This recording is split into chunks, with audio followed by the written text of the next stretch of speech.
बिस्मिल्लाहिर्रहमानिर्रहीम। Welcome to my YouTube channel. मैं हूँ डॉक्टर पीर नईम इकबाल और आज मैं आप लोगों से शेयर करने जा रहा हूँ कि आप अपने बच्चे को किस एज से मीठी चीज़ खिला सकते हैं या पिला सकते हैं।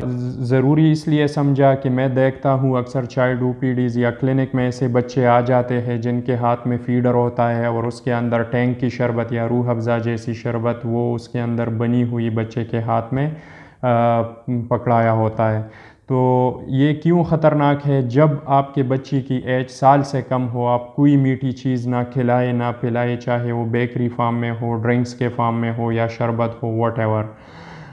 दूसरी बात यह है कि अभी तो इवन जो अमेरिकन हार्ट एसोसिएशन है, यानी जो अमेरिका में जो दिल की बीमारियों का जो एक बहुत बड़ा इदारा है, वो ये कह रहे हैं कि अगर आपके बच्चे की एज 2 साल से कम है तो सिंथेटिक आर्टिफिशियल जो मीठी चीज़ें हैं वो ना खिलाई। चीनी, बेकरीज, कुछ भी हो, आप सब लोगों को पता है। तो आजकल मसला ये है कि तमाम मार्केट्स फुल है ऐसे प्रोडक्ट से और बच्चे उन चीज़ों के खाने पीने के लिए तैयार बैठे हैं। इसका एक और नुकसान क्या है कि एक तो आप अपनी बच्ची की आदत ख़राब कर रहे हो। मिसाल के तौर पर आप अपने बच्चे को रूह अफ़ज़ा या टैंग चीनी के साथ दे देते हो तो वो बच्चों को उसकी आदत पड़ जाती है। फिर आप बच्चे को दूध वग़ैरह या कोई फ़ायदे की चीज़ और खिलाते हो या पिलाते हो तो वो नहीं ले रहे क्योंकि उनकी आदत ख़राब हो गई।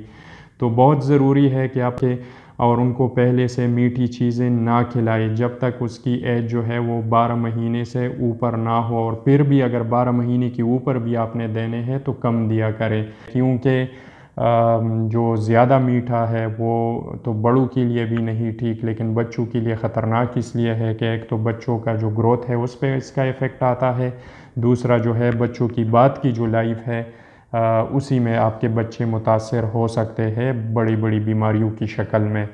तो ज़रूरी बात है, अवॉइड करें। Also inform your family members about this message. Please spread this video message and subscribe to our YouTube channel. Thanks for watching us.